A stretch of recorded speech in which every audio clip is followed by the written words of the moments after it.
places, we teach you new things, and we make you feel like, you know, it's not all bad. People say to me, you always seem to be having a good time. And you know what? You're right. Your morning routine just got better. CBS Mornings, weekdays at 7. CBS News, 60 Minutes, Sunday on CBS. Superstar approaching, superstar approaching. Let's get your popcorn and get ready. Come on, Julia. Oh, no. I will if you will. You go, gal. Yeah, boy!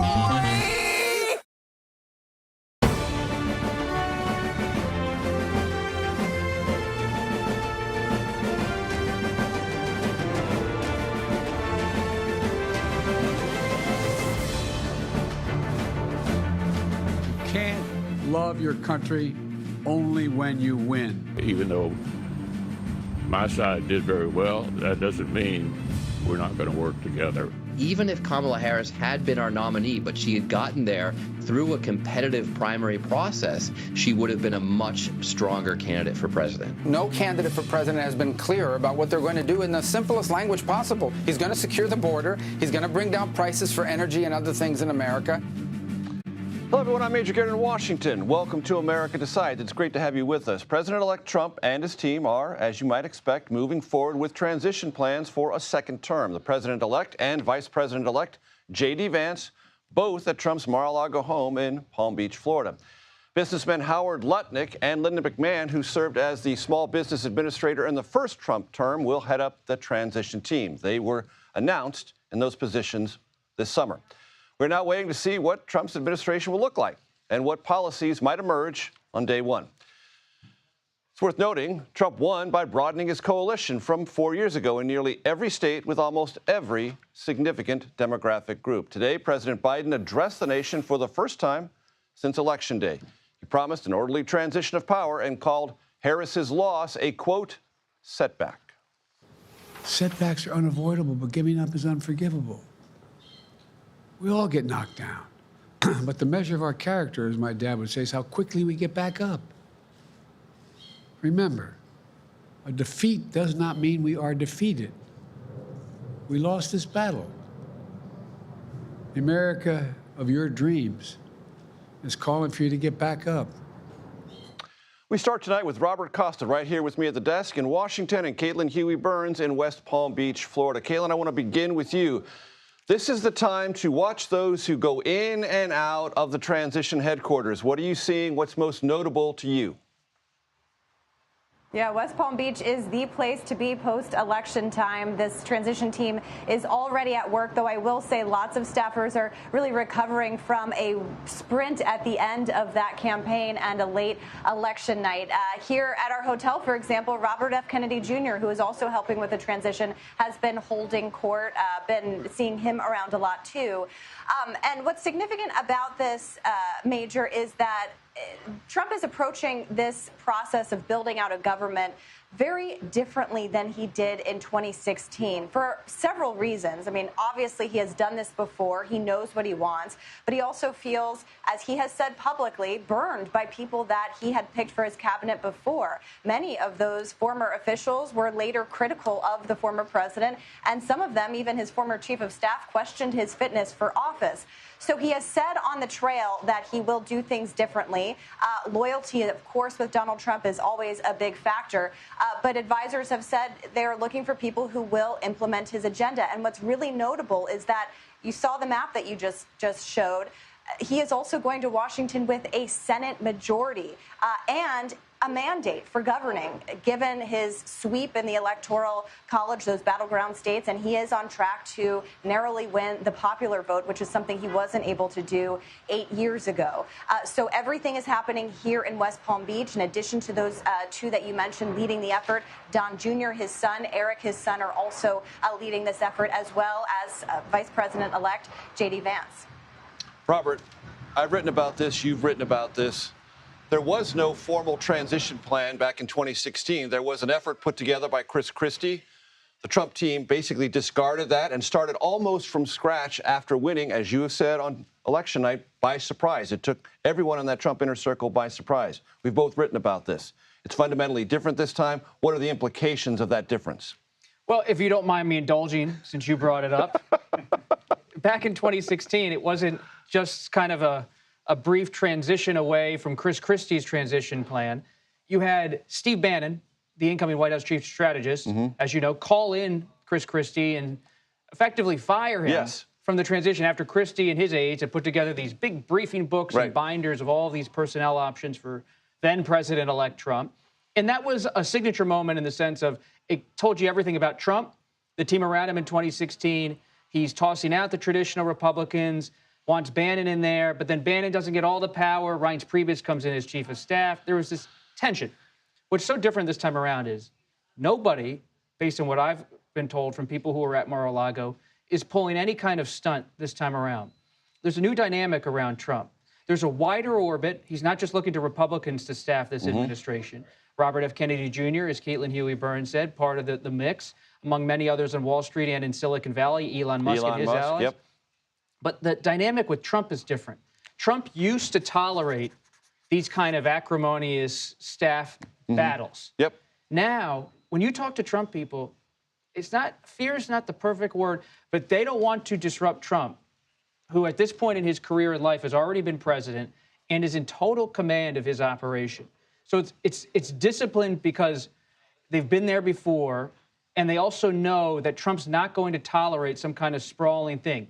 At the same time, Trump still listens to a lot of people, takes calls from people, he's always open to change. And on the personnel side, there are going to be two organizations Americans are going to hear a lot about, America First Priorities and the Heritage Foundation. Briefly, Robert, explain what those places are and what significance they're likely to play in this transition. They're natural places for Trump to go, conservative organizations, advocacy groups that have long helped staff Republican administrations. And so it's natural for Trump and his team to look to these groups. And they've been building names and rosters in the last 2 years. But it's notable that Trump is not just looking to them. So on health care, the Heritage Foundation and Project 2025 people, though Trump says he has nothing to do with it and he has disavowed it, Heritage Foundation, generally speaking, is something he still likes, his people still like. Just because the Heritage Foundation or America First policy groups say, oh, we want this to happen, Trump still might listen to a congressman or senator say, you know what, let's go in this direction. And he could listen to them. So they're part of the whole orbit around Trump, but they have in no way a guarantee of influence. Caitlin, back to you. Do you have any sense of the schedule in the next couple of days? And clearly, the first cabinet appointments that the transition announces are going to suggest to the nation the areas of first priority. Any read on that yet? We haven't gotten any sense of timeline, although we have been told that they are already working and we could potentially expect, we're seeing some names circulate. We could potentially expect more decisions next week. But the bottom line here also is that Trump is making the decisions here. He is being brought names and there is vetting going on by Lutnick and McMahon for him to consider here. But there's also questions about what he may be able to do through executive order on day one. His priorities, as he has talked about on the campaign trail, revolve around immigration and the border and, of course, also the economy. So looking at ways to kind of fill those positions, obviously DHS will be a huge player in this. There's also big questions about the Justice Department, given Trump's previous relationship with his first Attorney General, Jeff Sessions. We all know how that went. And Trump himself has, suggested that he would like more control over the Justice Department. That is a big one everyone's watching. Caitlin Huey-Burns and Robert Costa, thank you both very much. President-elect Trump made gains compared to 2020 basically across the country. Did so even in blue states. Vice President Harris only won New Jersey, for example, by 5 points. Joe Biden took the Garden State by 16. CBS News Executive Director of Elections and Surveys, your friend and mine, Anthony Salvanto, joins us now. Anthony, illustrate the shift for us. Hey there, Major. You will recognize this well as the board. We've spent so many hours. I do recognize that board. I spent a moment or two there. Exactly. 18 hours, not that I'm counting or anything. No, exactly. Good to see you again. So let's talk about a state that we did note on election night, but we didn't expect to be talking about after the election, right? And it's New Jersey. So let's show folks what you just mentioned. here's a difference between Joe Biden 2020 and Harris now in 2024. That illustrates it. Let's do it. Just put some arrows here for direction of the shift. You see a lot going to the right, those red arrows there. And in fact, we can do that for a bunch of states. We can do that for New York. Okay, I can bring up the 2020 comparison and look at that, right? Harris underperforming Biden, Trump building on his 2020 vote. In fact, if I do this and I zoom in on the map a little bit, and then I'm going to show you, watch these counties all around here get a little bit bluer in 2020 and then go back, boom, a little bit more red, a little more, less, deeper, not as deep a shade of blue. You get the idea. So what you've got is that shift, that consistent kind of shift, and it played out across so many states, even ones that traditionally go Democratic, but this time didn't do so by as much, Major.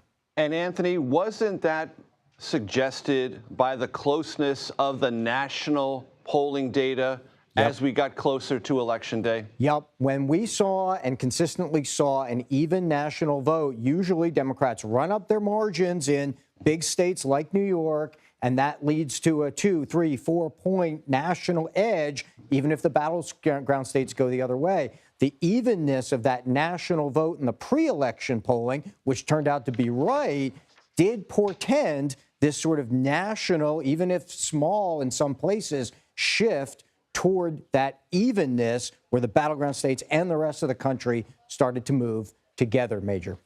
As the Brits would say, Anthony Salvanto's polling data before this election was bang on. Anthony, congratulations on that. I'll let you know that CBS News rates control of the House as lean Republican. We'll take a look at what that could mean for President-elect Trump's agenda. That's next. You're streaming America Decides.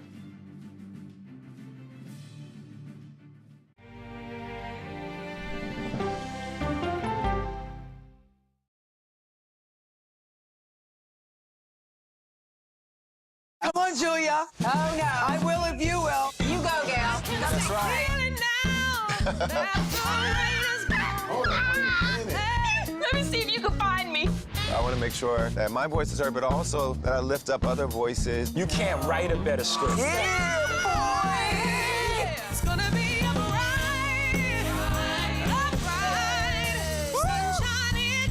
We'll see you 7 o'clock sharp.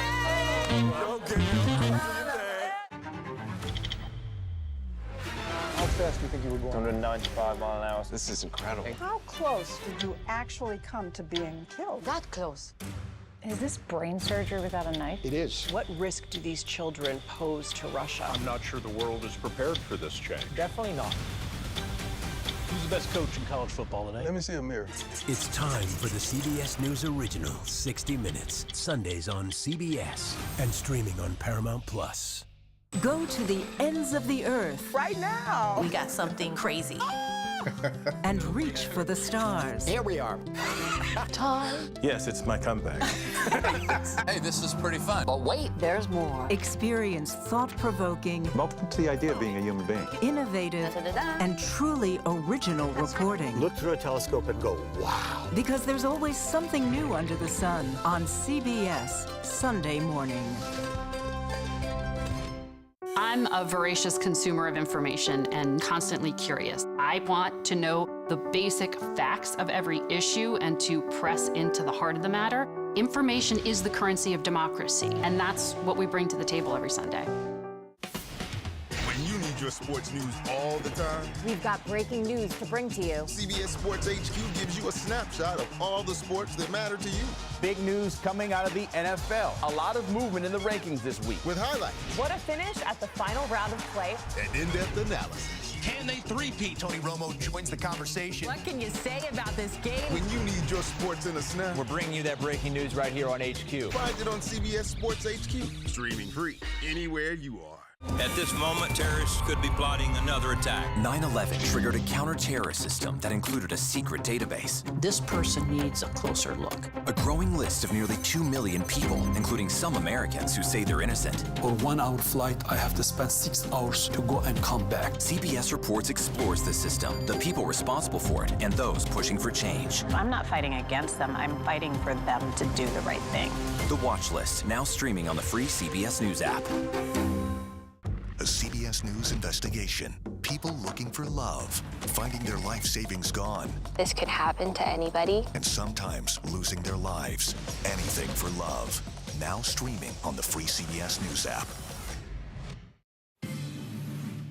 Welcome back to America Decides. President-elect Trump will return to the White House next year with the strength of a Republican-controlled Senate and quite likely a Republican-led House of Representatives. Now, CBS News has still not projected control of the House of Representatives, but we currently characterize it as lean Republican. Some Senate races also remain undecided, but as you well know by now, Republicans have already crossed the threshold of 50 seats. Jessica Taylor and Daniela Diaz are here. Jessica is a Senate and Governor's editor for the Cook Political Report with Amy Walter. Daniela is a congressional reporter for Politico. Jessica, I want to start with you. Phenomenon that we saw in this election that we did not see in 2016 when Trump prevailed. Trump in 2016 ran behind Senate candidates. This time he led most of them. He did. That's an interesting dynamic. Dig in deeper for And us. that's why, even though Trump swept all of these swing states, that probably Republican Senate candidates, we know that they have lost in Michigan and Wisconsin, and also are probably going to lose in, even though those races aren't called yet, in Arizona and in Nevada. I think this was a resources question. You saw a lot of these candidates run behind Democrats on money, but also a lot of these races were closer. So, you know, with Wisconsin, Michigan, much smaller margin for Alyssa Slotkin there in Michigan and Tammy Baldwin there in Wisconsin to outperform. You know, the race, I don't think you all have called it yet. The Associated Press has in Pennsylvania. Correct. With David McCormick there. I do think that he is going to win there. You know, we ultimately didn't see, you know, some of these Senate candidates run ahead of Harris as much as we thought that she might. In fact, we don't have the final numbers yet, but Casey ran about even or even slightly behind. But I think a lot of these people, they came out to vote for Trump. And, yes, they did. And they either left that ballot blank, or in Wisconsin, actually, there's an America First candidate that Democrats helped get on the ballot, and a Libertarian candidate that's more than the margin. In Nevada, you can vote for none of these candidates, and right. that might be enough of a margin. So I think these candidates weren't as well known. We saw certainly in 2022 that sort of that Trump, the Trump brand wasn't transferable. I think he's going, you know, he's helped drive turnout in some places, but Republican Senate candidates, not completely the beneficiary, but the candidates that were underfunded, like Carrie Lake, who was controversial in and of herself, yes. and Mike Rogers in Michigan, they lacked in resources. The candidates that were better funded, like David McCormick, look like they're going to prevail. And he brought some of his own money to the table. Daniela, Yes. what's the story of the House as we currently know it? I've been talking to dozens of Democrats, dozens of Republicans, and it really seems that, as CBS just characterized it, it's leaning Republican. I mean, Democrats grimly expect Republicans to have the majority. They do, and they are optimistic still, considering a lot of votes are still being counted in the West. There's some California races that are really, really close. They're hoping they can maybe flip some of those seats. Mike Garcia, Valadao, speaking of just a couple of Republicans that they're keeping an eye on. But really, overall, it really shows that Democrats were not able to flip the House. I mean, piggybacking off what Jessica just said, Trump really was a major character when it came to turnout in this election, and you're seeing that with Democratic races, and it seems that Republicans are going to keep a majority. And this is a phenomenon that the country needs to take on board. That when Trump is on the ballot, it is a fundamentally different election, because this election, its results bear no relationship to 2022. Look at Pennsylvania, 2022. Fetterman and Josh Shapiro surged to victory. I think 2 years later, in a statewide race, the results are almost exactly the opposite. I mean, I think Democrats fundamentally, and the Biden administration fundamentally misread 2022 as a mandate. When in Pennsylvania there, you had two very underperforming, weak candidates in that regard.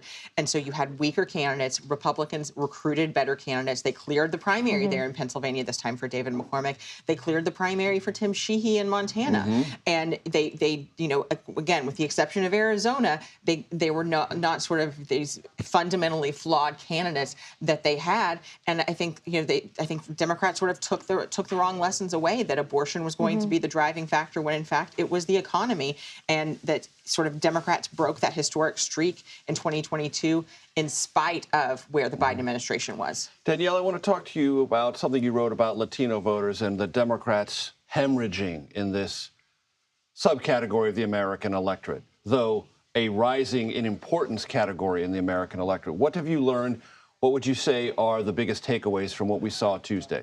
Latino voters were always a demographic that voted Democrat. And it seems that this election, Democrats really bet that Latino voters would turn out and vote for Kamala Harris and their down ballot candidates. That is not what happened. I was in Texas on election night. I was with Colin Allred. The exit poll showed, we were just talking about this, that Latino voters turned out for Ted Cruz. And that is the case across so many of these states where Latino voters make up such a huge block of the voters. That was evident in two particular Texas counties, Hidalgo and Starr County. Those are I'm from the Rio Grande Valley, so very familiar with those counties. And those were all three counties, Starr, Hidalgo, and Cameron County, that you saw really strong numbers for Donald Trump, numbers that you didn't see in the last two elections. And that's really showing, and to know that is a predominantly Latino, these are predominantly Latino counties, 90% Latino voters, really shows the stronghold that Trump has, that the Republicans have right now on Latino voters. Does that flow through economic calculations principally, or other cultural dimensions as well, based on your reporting? I mean, I'm very familiar with what Latinos think, and Trump really resonated with them. Democrats, I mean, there's a lot of pointing of fingers happening right now within the Democratic Party. And will continue to be. And will continue to be. They're dissecting what happened, what went wrong. But really what I'm hearing from Latino voters is it's the economy. They need to pay their bills. They need to pay rent. And they wanted change. They saw Harris as a continuation of the past administration, and they voted for a change. Well, look at the Latino candidate that looks to be successful there in Arizona, Ruben Gallego. Talked a lot about those issues. Jessica Taylor, Daniela Diaz, thank you so much. Great conversation. Really appreciate it. Senate Republicans have penciled in November 13th as the day they will select their new leader. Republicans have three options: Senate Minority Whip John Thune, Texas Senator John Cornyn, and Florida Senator Rick Scott. Mitch McConnell is stepping away from his leadership post, one he has held since 2007. For the first time ever, two black women will serve in the United States Senate at the same time. Delaware chose its first black female senator and Congresswoman Lisa Blunt Rochester. And Angela Also Brooks defeated two-term Governor Larry Hogan to represent Maryland in the Senate. Another first from Delaware, Congresswoman-elect Sarah McBride will be the first openly transgender member of Congress. McBride was the first trans woman elected to the state Senate. That happened back in 2020. The Federal Reserve has cut interest rates for a second time. We'll take a look at what impact that could have on the economy. That's next. You are streaming America Decides.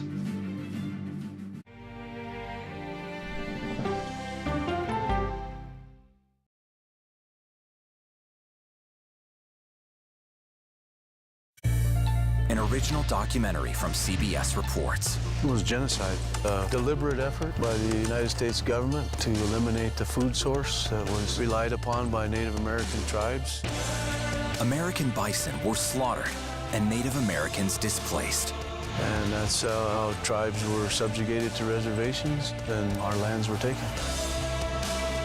But now, through conservation efforts at Yellowstone, Buffalo provided everything that we needed. Now they need help. a herd grows. We need to step up and help them. And a culture is reborn. When the buffalo return and come back, that's when our tribe will begin to heal. Yellowstone Bison Revival, now streaming on the free CBS News app. Oh, wow. Look at this. Let 60 Minutes take you on a private tour of the National Archives. So there may be treasures like this buried in boxes. Historical secrets from America's past. So this is original from 1778?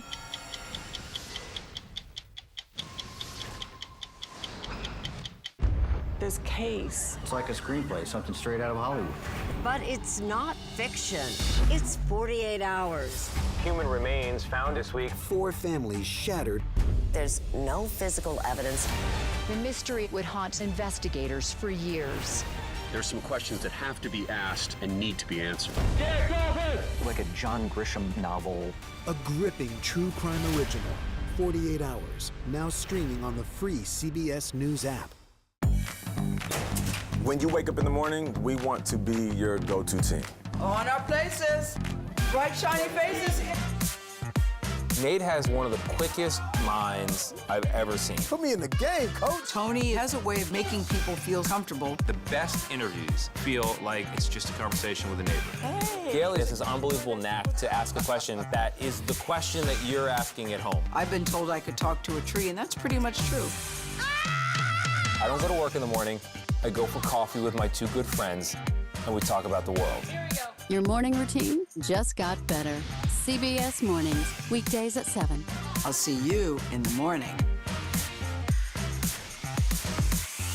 Listening to how someone explains themselves is so key to understanding their perspective.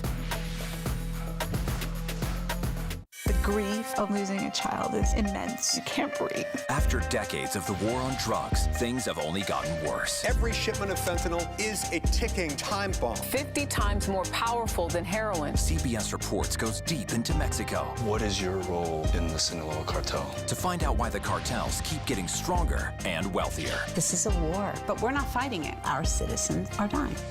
Funding Cartels, now streaming on the free CBS News app.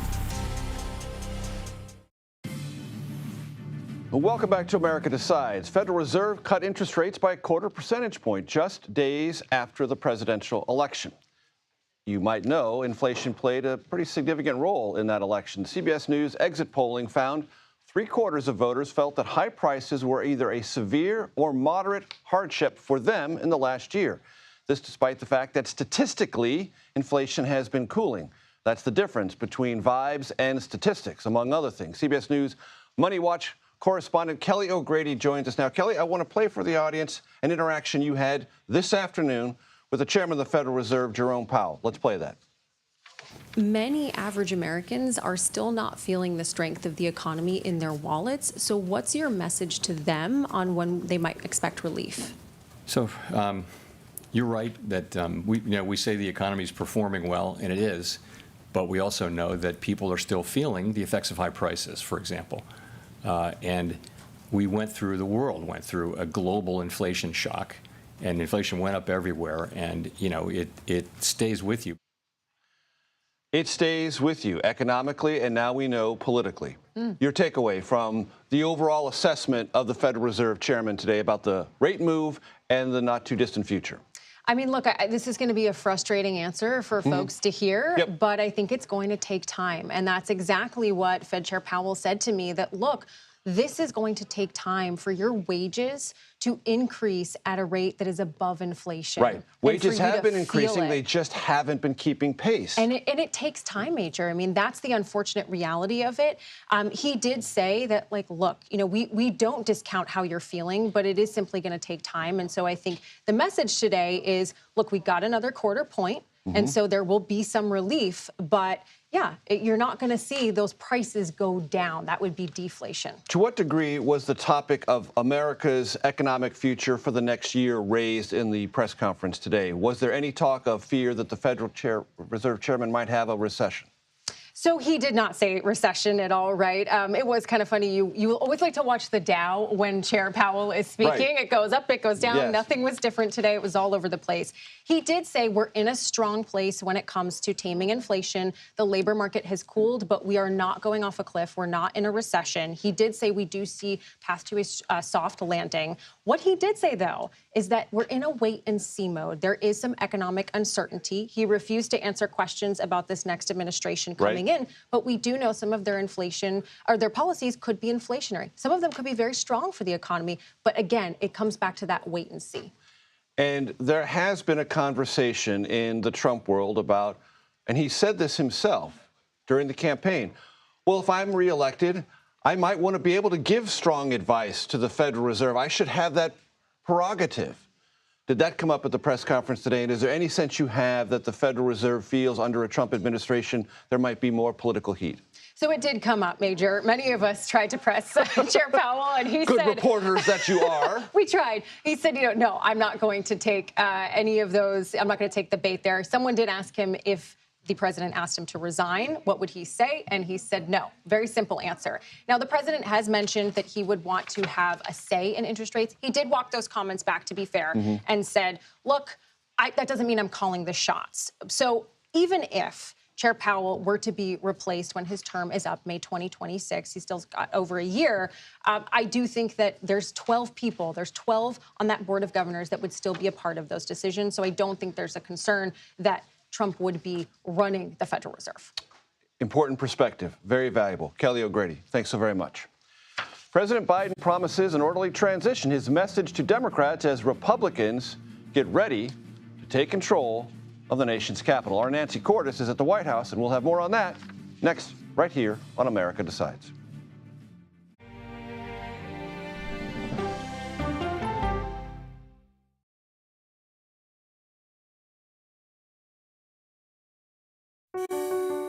Washington is the seat of power. National security, foreign policy, global economics, every story comes through Washington in some way. We bring some of the most powerful voices in America to the table. We don't just ask the questions, you have to go deeper. We try to understand what's at the heart of the issue we're talking about, to then come forward with solutions. Face the Nation on CBS. The justices ruled that Harvard and the University of North Carolina violated the Constitution. In the aftermath of the Supreme Court decision to end affirmative action in college admissions, uncertainty sets in for some students of color. Affirmative action really gave us an equal opportunity. CBS Reports explores the historic decision and what it means for those chasing an opportunity to change their lives. I knew that college was the ticket to break this cycle. The end of affirmative action, now streaming on the free CBS News app. America Decides is your place for fact-based, unbiased reporting. At the White House, at the Capitol, on the campaign trail. What do you say to those in your party? Any cracks in the Republican Party? Our reporters and our anchors travel the country talking to voters like you about the issues that matter most. Immigration is really a factor right now that are going to be driving your decisions. What would you say to those who say, look, that's just democracy at work? Listening to you and bringing your voice into our coverage. I want a strong, proud America. Is democracy on the ballot in 2024? Let us help you decide. America Decides on CBS News 24/7. Stream our expanded one-hour program Monday through Thursday at 5 p.m. Eastern. An original documentary from CBS Reports. AI is among the most world-changing technologies ever. Curing diseases, scientific breakthroughs, making lives better. They can help us with medical discoveries, scientific discoveries, doing better agriculture, having cures for things like Alzheimer's. It's also going to really transform the way we work. The uplifting potential of artificial intelligence is limitless. It gives you a friend, somebody to chat with 24/7 that is non-judgmental. He makes me feel loved and desired. And so are its downfalls. The problem with all this AI is that it's unpredictable and uncontrollable. The choices we make now will have lasting effects for decades, maybe even centuries. The ChatGPT revolution, now streaming on the free CBS News app. We are about to see American weapons in the hands of Mexican cartels. A gun pipeline to Mexico. We are arming the cartels. 100%, no doubt about it. Happening right under our noses.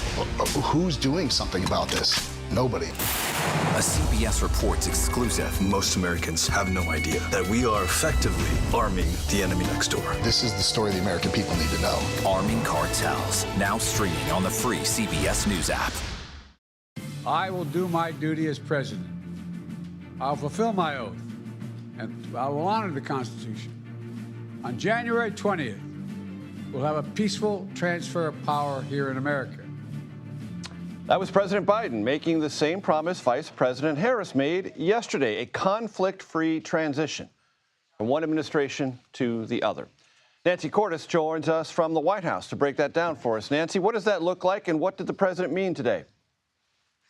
Well, he essentially said, Major, that setbacks like this one for the party are unavoidable. They're going to happen from time to time, but that people need to pick themselves up and move on. Basically, trying to convince very depressed Democrats that this isn't forever, that they can try again in 4 years. It was a pretty brief speech. He didn't talk at all about any reasons that he thinks the party may have suffered the way that it did on Tuesday night.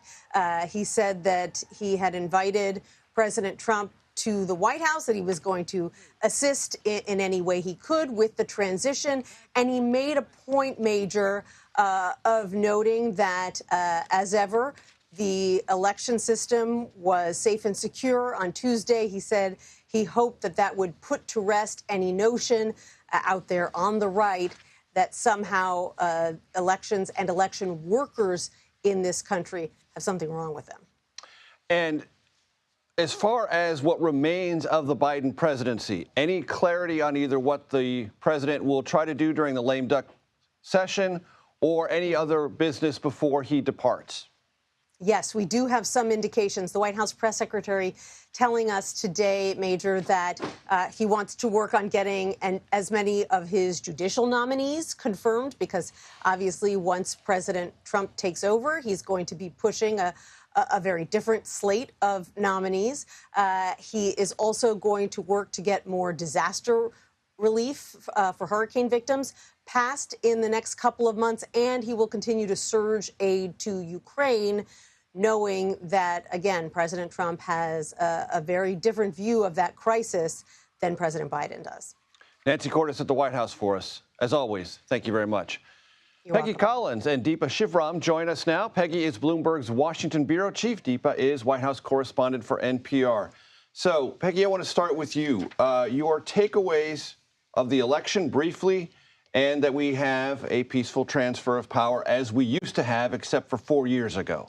Well, starting with the last one there, I will say that the peaceful transfer of power and democracy holding is important for the country and certainly for both parties.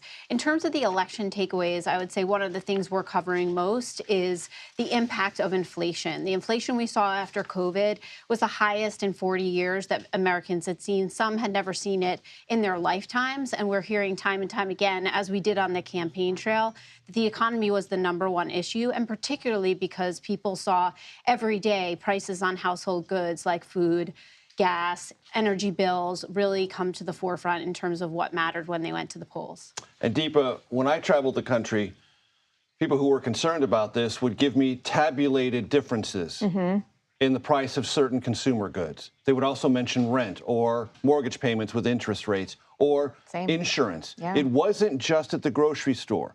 It was across their entire pocketbook, if you will. Childcare, a big one. Please. Yeah, I mean, I started hearing this, way before we even started talking about the 2024 elections, certainly way before Kamala Harris became the nominee, right? This was like a even pre-midterms, I would say, question. I was traveling to Nevada a lot, covering voters there, and I would hear about all of the things that you mentioned. And at the same time, in like the second sentence, voters would be like, and things were better when Donald Trump was president, right? He wrote me a check. Like, these were things that, it has been years of voters saying this. Got me a stimmy. And I think at this point, as Democrats sort of do this postmortem and try to figure out how they lost this election, there's so many things to talk about. But the fact that this was very known information, the fact that this was something that voters have been saying for a long, long, long time now, and still the messaging on the economy did not ever course correct in a way that was effective enough, I think is a very, very strong point to make. Peggy, I'd like you to evaluate this one thing. I think the Harris campaign made a calculation that they were going to try to soften the economic damage by talking about housing, shifting people's focus, if they could, from inflation and their concerns therein to, hey, I'm going to deal with housing, and that's going to help you on a lot of these metrics. Didn't really work. Well, it's a real problem, and it's going to have to be addressed one way or the other, but it didn't really resonate. Well, you're right. That's one of the things she was most specific about on the campaign trail in terms of her proposals, but that it isn't one that really resonated as much as they thought that it might, in terms of Americans really feeling like if they want to be in the middle class, that's part of the American dream, right, is to own a home and be able to do that. But it didn't resonate enough in terms of what we are seeing in terms of voters really wanting to feel better about their overall economic picture. I will mention also that the other big issue on the campaign trail was border security, which we heard time and time again in terms of the flood of migrants, not only over the southern border, but then migrants that were bused to cities like Chicago and New York. And we saw Trump gain inroads in cities in America, including in New York. evaluate that, because that did bring the issue home to places where it had not been brought home before. And when you see campaign advertisements where people complain about illegals, they're here without documentation, but that's the phraseology used in the campaign ads, getting free stuff, meaning they were being put up in hotels. There were other services being provided just to deal with their immediate humanitarian needs. People reacted negatively to that. I think it's a border message and an immigration message that also comes back to the economy, like we were just talking about, right? All roads lead to the economy. And the thing about both the messaging on economy from Democrats and on the border was that it was constantly playing defense. Right? You ask Democrats, oh, what are you going to do on immigration? And it was, well, Donald Trump tanked the border bill. It took them a really long time on even the economic messaging for Kamala Harris to start talking about price gouging and going after price gouging. But that was way, way, way later in the game. And so it was constantly this message of pointing back at the other guy, right? Looking at Donald Trump, looking at Republicans. And so I talked to, a number of Democrats, obviously, in the last 48 hours, as I'm sure we all have, trying to analyze what's going on here. And many of them, have said, one, this was an election that was not just based off the last 100 days, right? This was a referendum on 4 years of a Biden presidency and how voters are feeling about that. And two, it was like on immigration specifically, they really are looking to Democrats to come up with a better answer than just, well, Republicans haven't done anything either. Peggy, one of the things that the vice president also said is she would go after price gouging. Bloomberg pays a considerable amount of attention to underlying economic data and the movement of prices. Is price gouging a legitimate part of the inflation equation, or was that just a talking point? Well, I think it was a talking point, but a complicated one to really convince the American people that she was going to be able to change the dynamics there. I think the prices that people saw rise were real, but they didn't really, I think, absorb her message as, oh, I'm going to be able to see prices lower quickly because she's going to stop companies from raising their prices. And I think that's where the difference was. Was there evidence, is there evidence of corporations obtaining profits through artificially high inflated prices, meaning the prices went up because of supply chain issues and they just kept them there?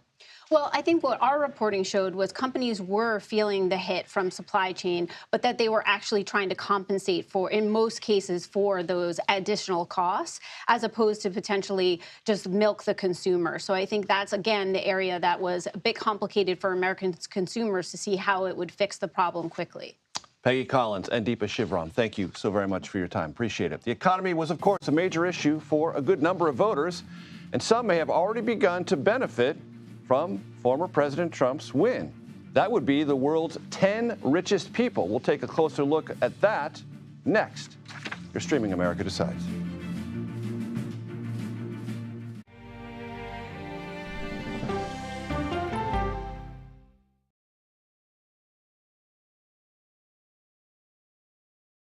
Go to the ends of the earth. Right now. We got something crazy.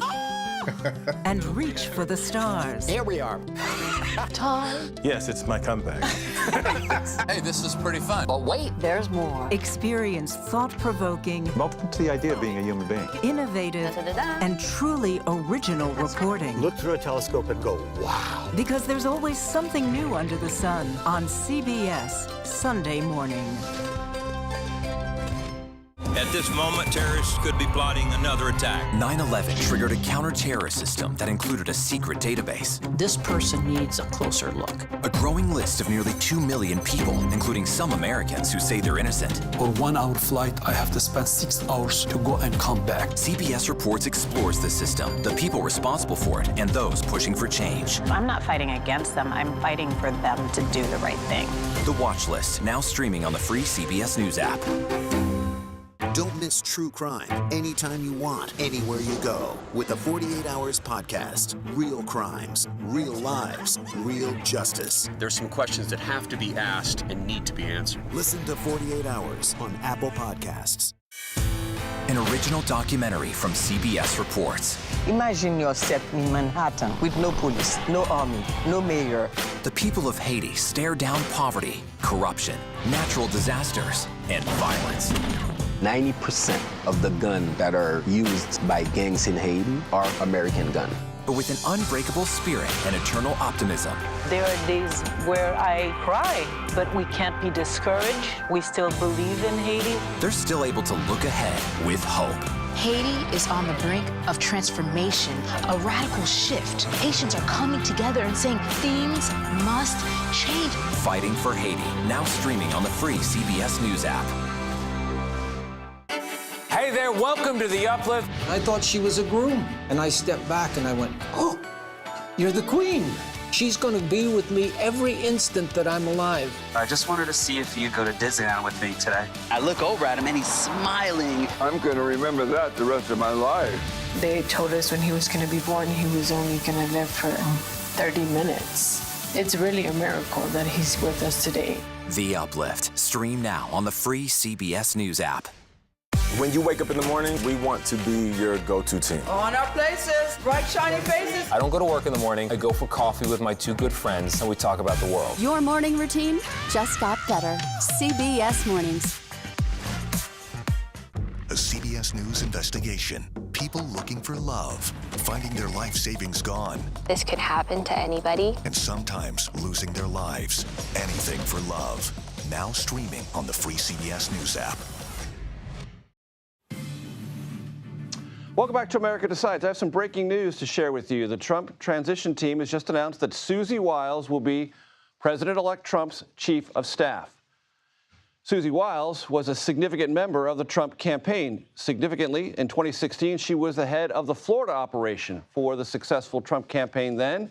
And I want to read from a press release that just came out from the transition team. President Trump says Susie is tough, smart, innovative, and is universally admired and respected. It is a well-deserved honor, the president goes on to say, to have Susie as the first ever female chief of staff in United States history. For those of you who remember NFL football from a different era, Susie is the daughter of legendary announcer Pat Summerall. Some of the richest men in the world have already become even richer as a result of President-elect Trump's victory. According to the Bloomberg Billionaires Index, the net worth of Elon Musk, one of Trump's most vocal allies, increased by more than $26 billion, and that was just yesterday. The wealth of Oracle co-founder and fellow Trump supporter Larry Ellison grew by nearly $10 billion, and the net worth of Amazon founder Jeff Bezos jumped by more than $7 billion. Reed Albergati joins me now. He is the technology editor at Semaphore. It's great to have you with us. By the way, he recently wrote an article called Elon Musk is Tech's biggest winner, or big winner, rather, in the U.S. election. Why is Elon the big winner? Well, I mean, as everybody sort of knows at this point, he's really allied himself with Trump, right? And he's clearly going to be kind of the favorite. He also has a lot of government businesses, right? Government contracting businesses, SpaceX, contracts with NASA. Tesla obviously has a lot of, they've benefited from government subsidies, but they could also benefit from actually tariffs, that could prevent Chinese competitors from, coming into the US and other areas.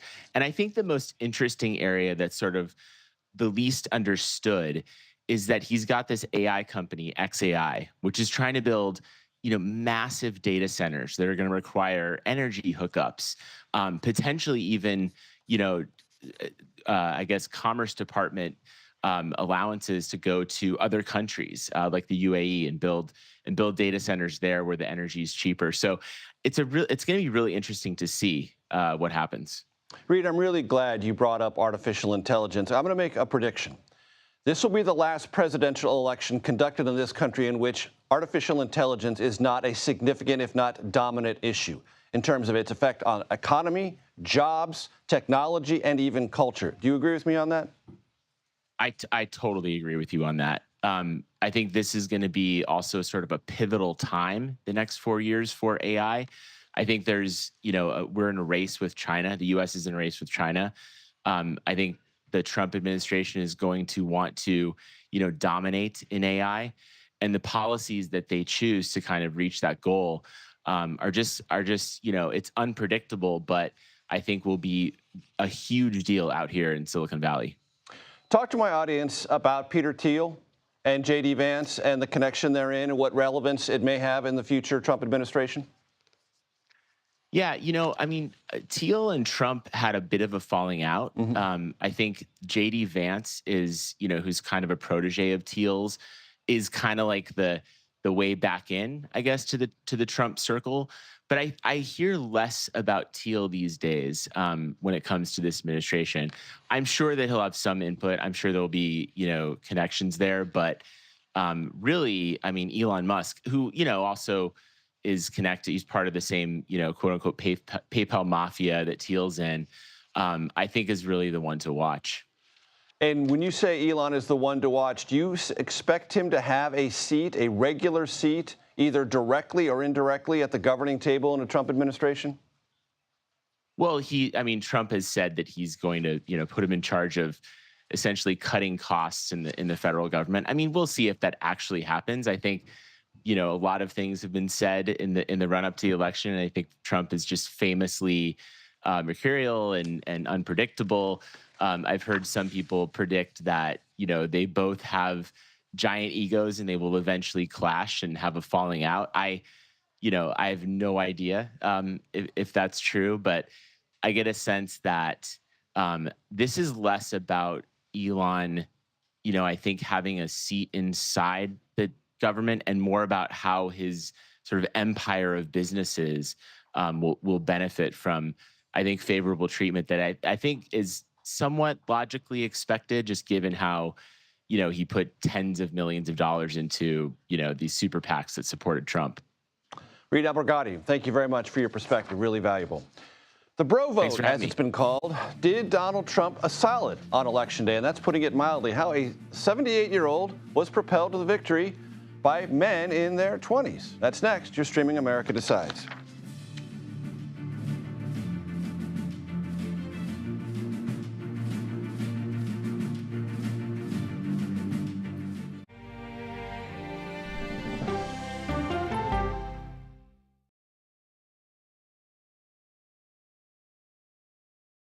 Okay, so let's just start at the beginning. Well, let me start with this. What is at stake here? What is the answer then? Do you know why? You want me to just keep going? Is that a good thing or a bad thing? Were there death threats? How is this possible? What's wrong with that argument? Are you saying they lied? Have you told the government that? Why won't you say the word crisis? You're not answering my question. This really is that scary? Does that make sense? What do you mean? What does that mean in Did any of that make sense? What's your response? What happened? Why? It's time for the CBS News Original 60 Minutes, Sunday on CBS and streaming on Paramount Plus. There is no more room in our city. New York City is receiving record numbers of migrants. Today, we're going to have more than 500 adults and children come through that door. Tensions rise as shelters reach max capacity. We don't have to take care of them. CBS Reports goes inside a crisis cities and families are facing as they fight to survive. The United States still has that glimmer of hope for people to come here. Fighting for a future. Now streaming on the free CBS News app.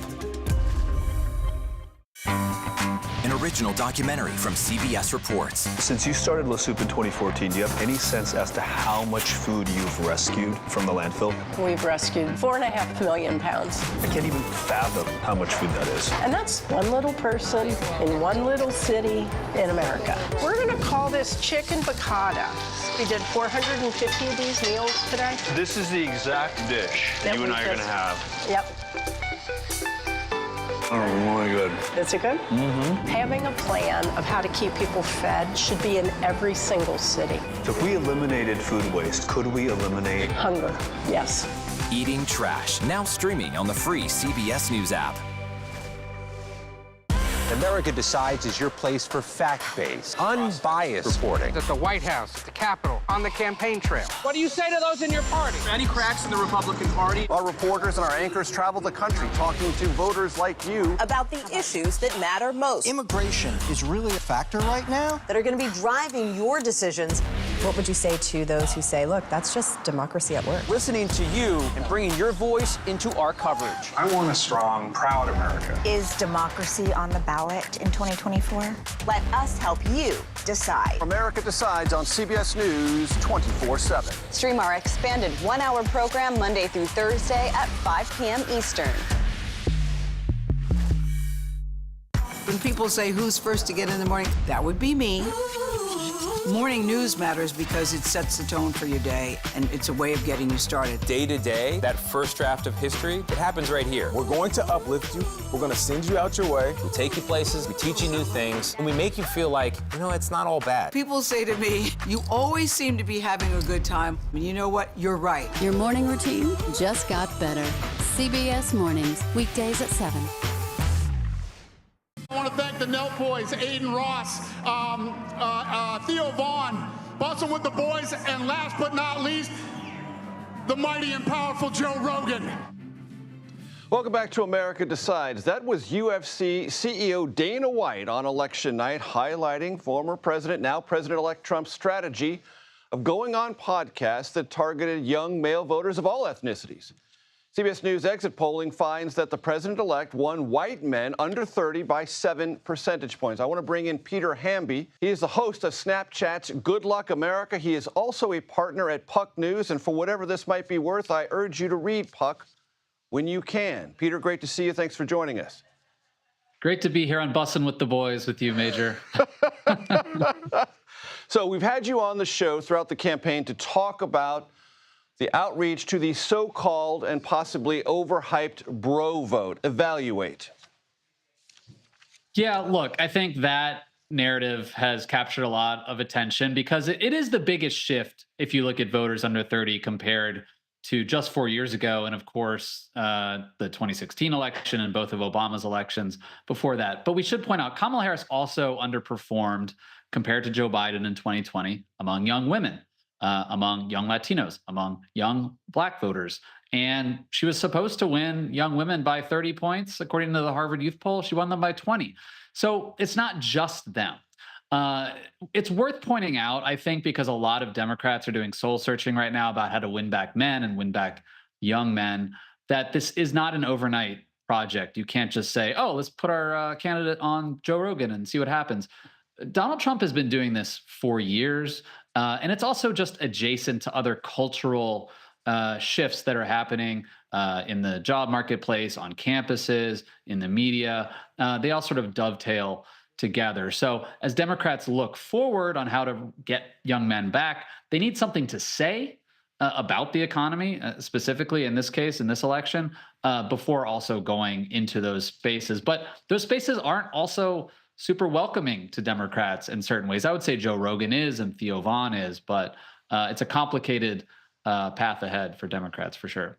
Peter, to pay you a compliment, I want to read part of a piece you have on Puck right now, headlined Kamala's Wasted Youth. And this goes into some of the things you were just discussing. Quote, sure, young white dudes broke for Trump, but Harris also underperformed with almost every kind of young person. Young white women, young Black voters, and young Latinos who went for Harris by only 6 points. Harris even ran behind Biden in cities and counties that are home to big college towns, at the University of Wisconsin, at Penn State, at East Carolina, at the University of Georgia, and so on. Peter, you know as well as I do, Democrats were talking through the fall about this secret key they had to the electorate. College towns were going to be great for them. Kids were going to re-register in those college towns from wherever they came from. It did not materialize. It sure didn't, Major. And you travel when you can and get out there. I spent October on college campuses, including some of those campuses that I wrote about there. Penn State is a great example. Penn State, it's in Center County, right in the middle of Pennsylvania. This isn't the specific college precincts. That's a whole county. We need to see more details.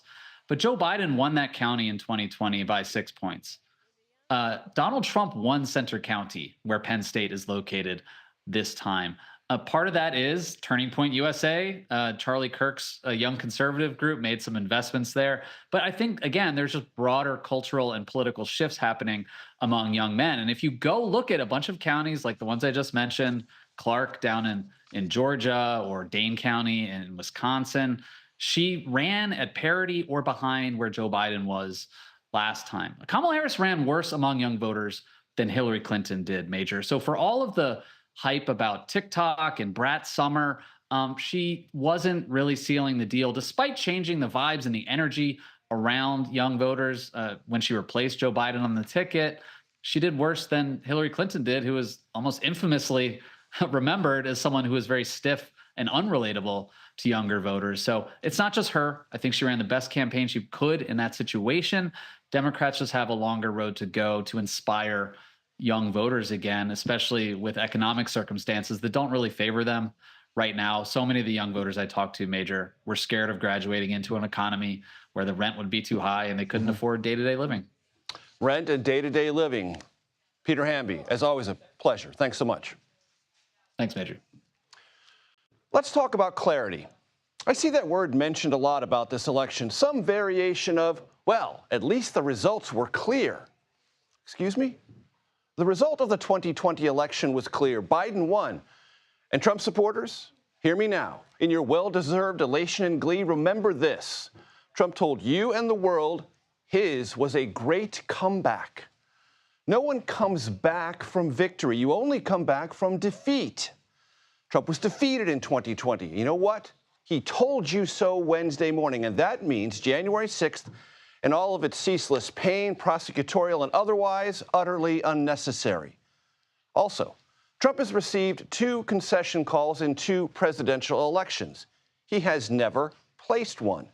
He has and will receive full cooperation in the presidential transition. He has never granted this.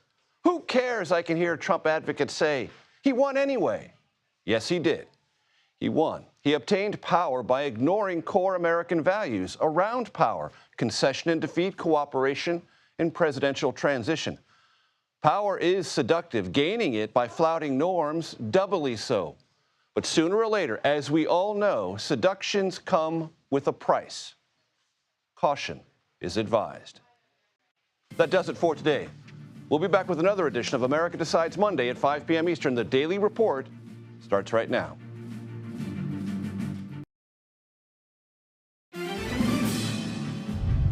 Welcome to the Daily Report on November 7th, 2024. I'm Lindsay Reiser. Tonight, President-elect Donald Trump prepares to retake the White House as President Biden vows a peaceful and